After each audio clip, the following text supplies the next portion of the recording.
Hello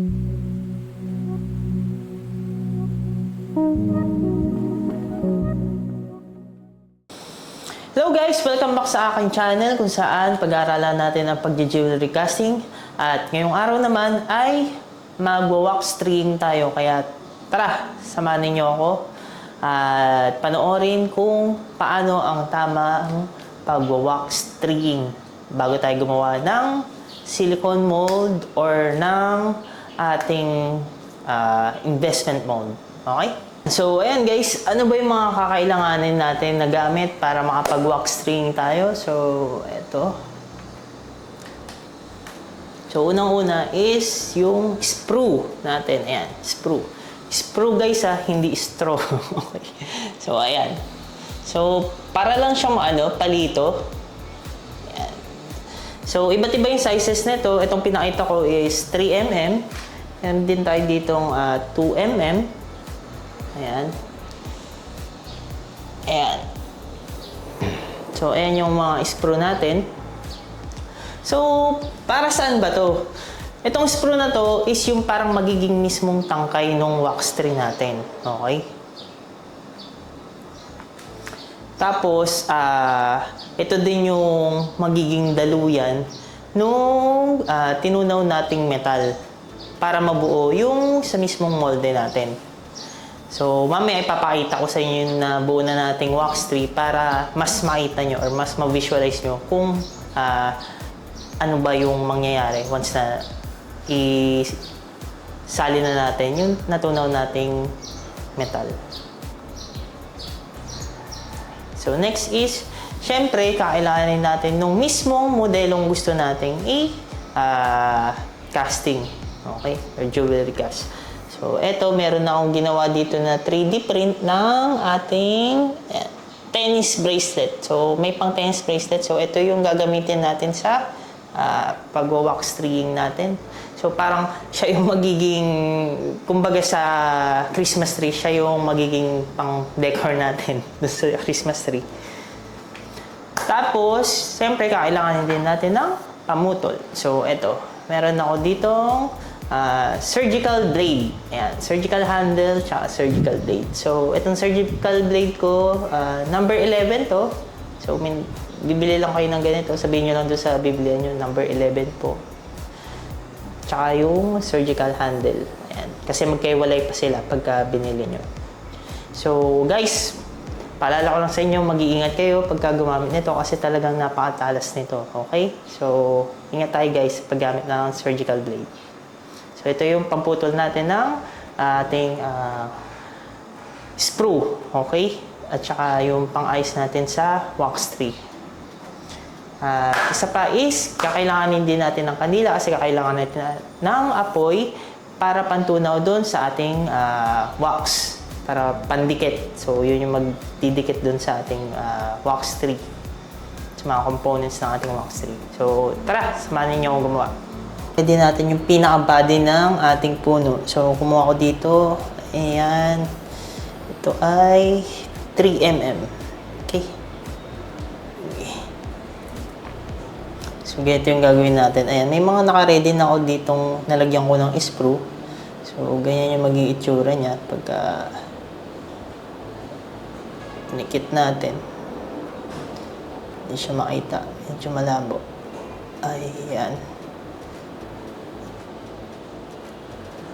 Ayan. So, ganyan. Okay. So, kuha tayo ng 2mm naman. Ayan. Putulin natin itong 2mm dahil masyadong mahaba ito.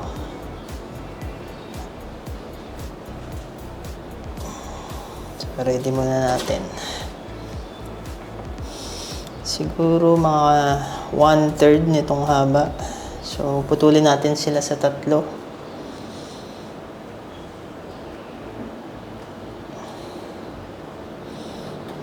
Ayan. Okay.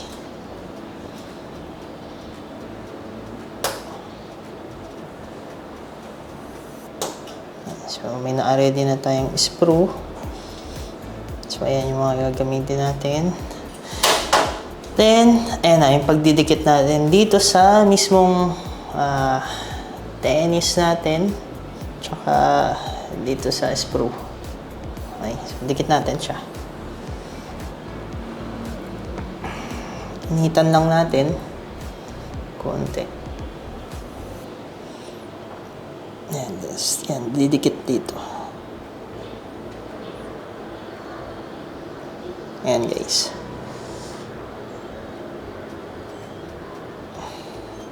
Ayan. So once na dikit natin, kailangan pa rin nating tunawin yung mismong joint niya. Pinagkabitan. Nasaan na? Yung sa wax dun sa ating resin na model. Bakit? Kasi para maganda yung pagkakadikit niya. Kasi kung magkakaroon niya ng parang butas, minsan kasi guys, diba, pagka nagdidikit ka, parang may awang. So, yun yung dapat nating iwasan. Kasi pagka nagkaroon ng ganun, pagka yung nagbuhos tayo ng bakal, ng tinunaw nating bakal, pwedeng maka-apekto yun para hindi mabuo yung ating alahas. Okay? So, kailangan natin siyang tunawin.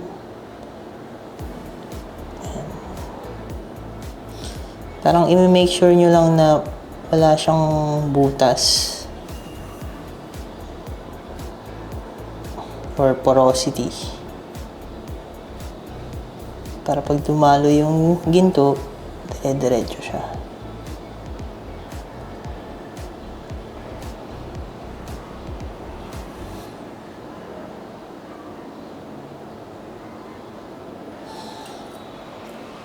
Ayan.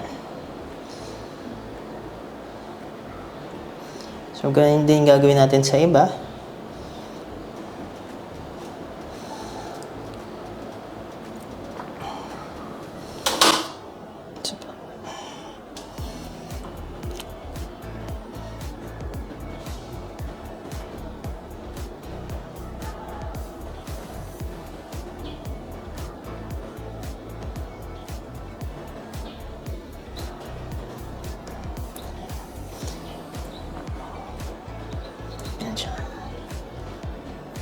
Hindi siya makita, hindi masyado makita yung dugtungan dahil masyadong maliit. Pero, ayan.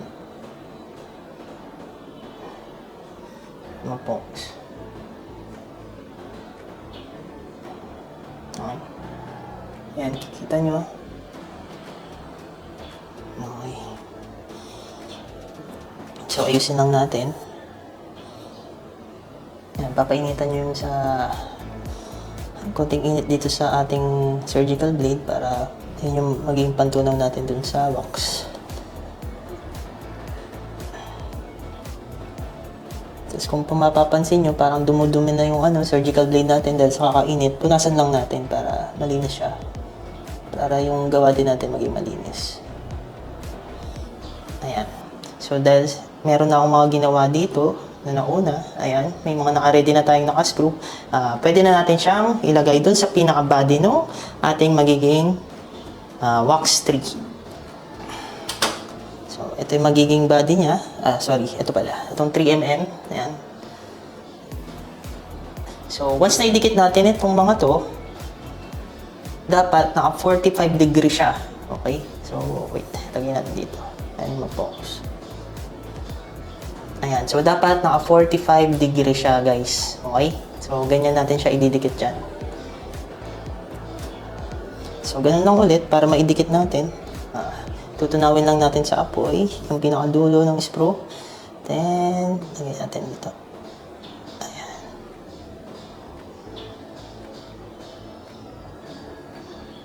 Oops. Isa pa.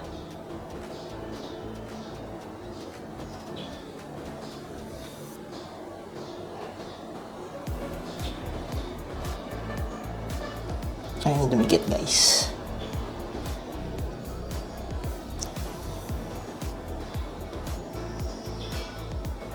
Ayan. Ayan guys, so ganyan. 45 degrees ang pagdikit natin. Okay? So, sa kabila naman. So, kabilaan siya. Kabilaan ang gagawin natin. Dito naman tayo sa kabila.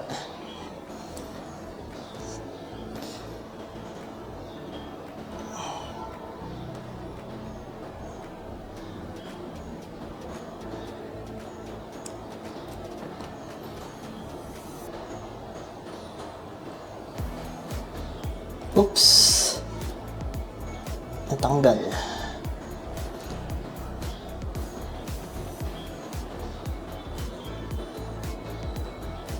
Ulit natin is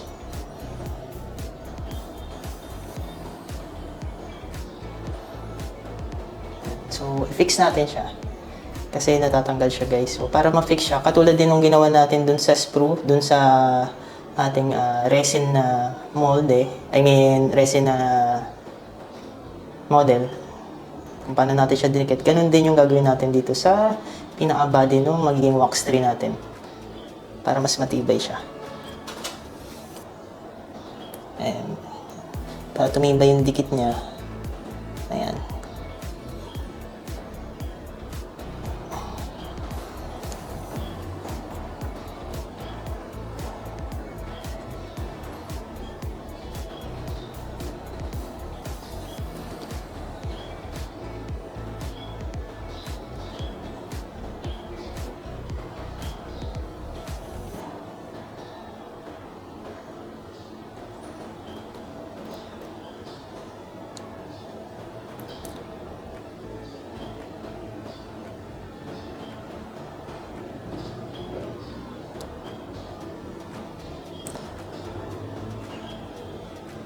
So, kumbaga parang naghihinang lang tayo nito.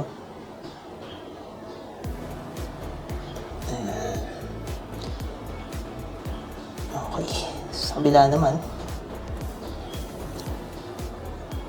Linisan lang natin tong natin. Itong surgical blade natin dahil medyo madumi na. So, ayan.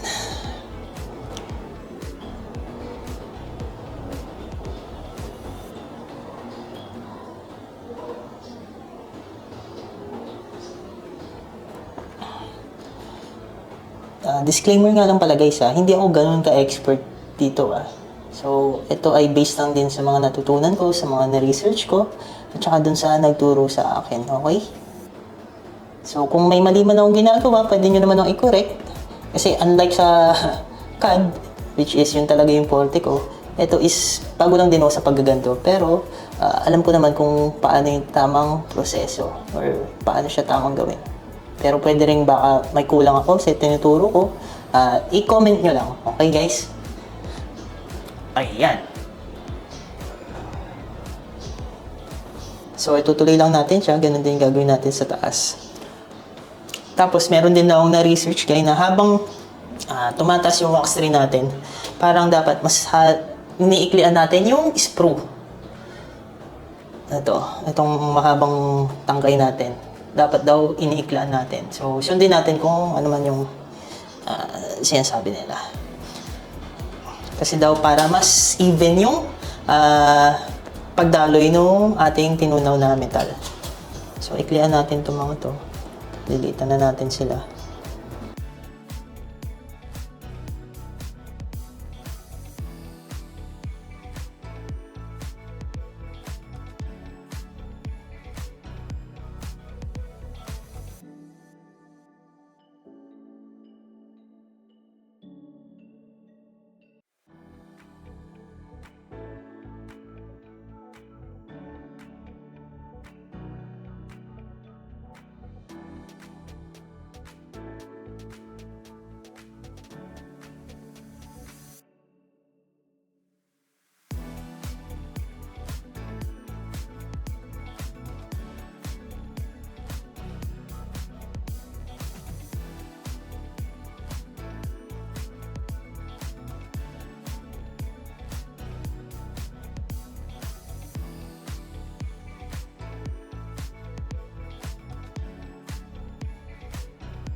So, ayun guys. So, ayun yung kung paano gumawa ng wax tree. So, ito na yun.